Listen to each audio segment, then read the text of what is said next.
In today's Making of a Candidate Close-Up, we're taking a look at Bernie Sanders and his 4 terms as mayor of Burlington, Vermont, or as fans and critics sometimes call it, the People's Republic of Burlington.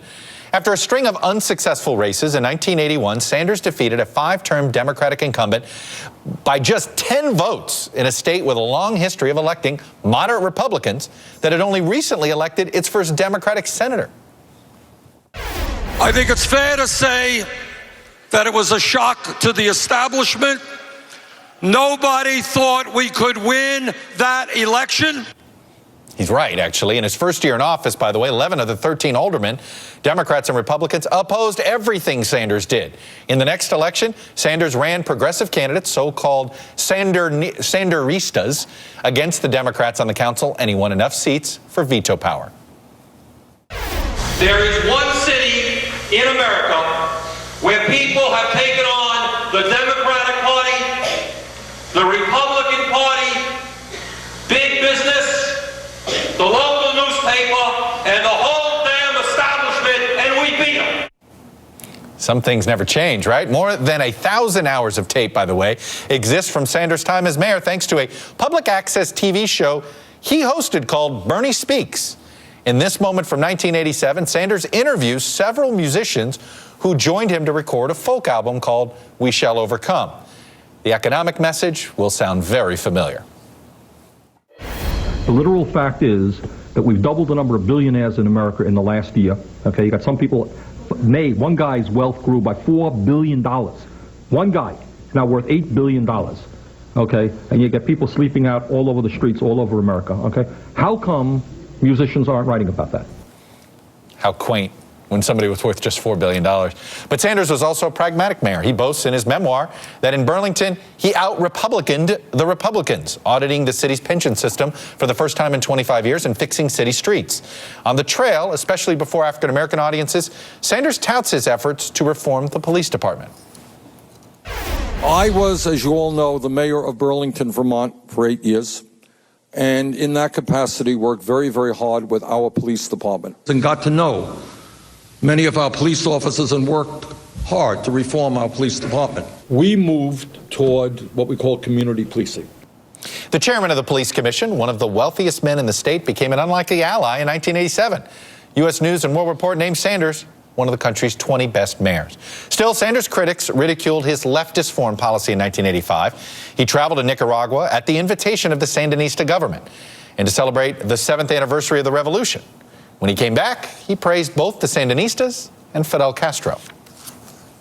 The Sandinista government, in my view, has more support among the Nicaraguan people, substantially more support than Ronald Reagan has among the American people. Everybody was totally convinced that Castro was the worst guy in the world, that all the Cuban people were going to rise up in rebellion against Fidel Castro. They had forgotten that he educated their kids, gave them health care, totally transformed the society.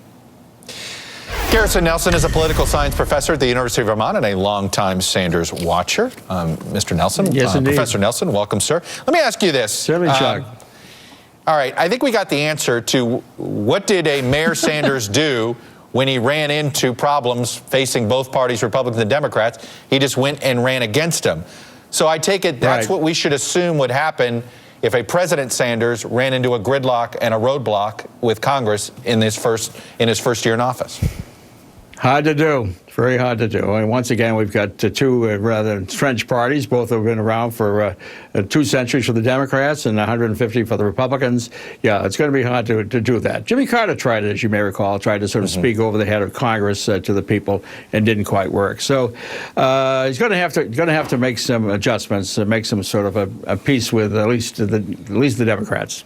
As an executive, when he was mayor of Burlington, how did he handle when things pop up that weren't what he campaigned on, right? That weren't what he was focused on? Obviously, economic justice has been sort of the connective tissue for Bernie Sanders, the politician, for decades now. But not everything had to do with economic justice as mayor of Burlington. How did he handle those moments? Bernie, one of the things about Bernie is fascinating. Bernie brought into Burlington locals who were extraordinarily talented. I mean, the people around Bernie, who, you know, mostly Burlingtonians, really were eager to have a chance to run the city, and they did so in an extraordinary way.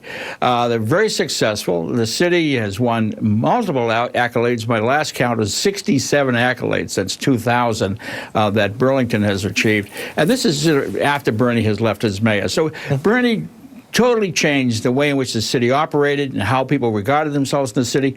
I came into Burlington in 1968, and I can tell you it was a sleepy community, and you know, we had to go down to Middlebury to find a good bookstore and a good restaurant. But Bernie's transformation of the city was remarkable, and the city remains remarkable today. So you're basically saying the Burlington of today, that the godfather of that city is Bernie Sanders?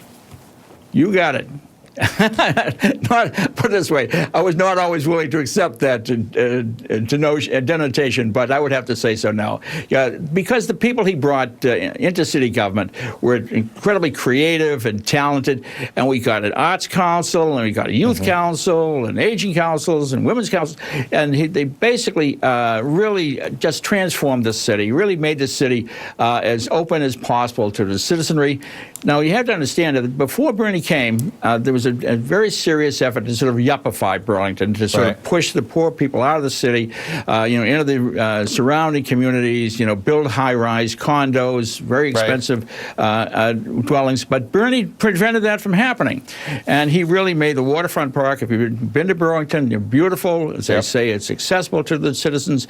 And he really made sure that the people of lower and middle and lower income were not pushed out of the city, not priced out of the housing. And he just remarkable what he did. And I, as I say, I've been somewhat skeptical of Bernie over the years, but in retrospect, he made the difference. Wow. Professor Nelson, I appreciate you sharing your insight on Bernie Sanders and his one time being an executive. Thank you very much.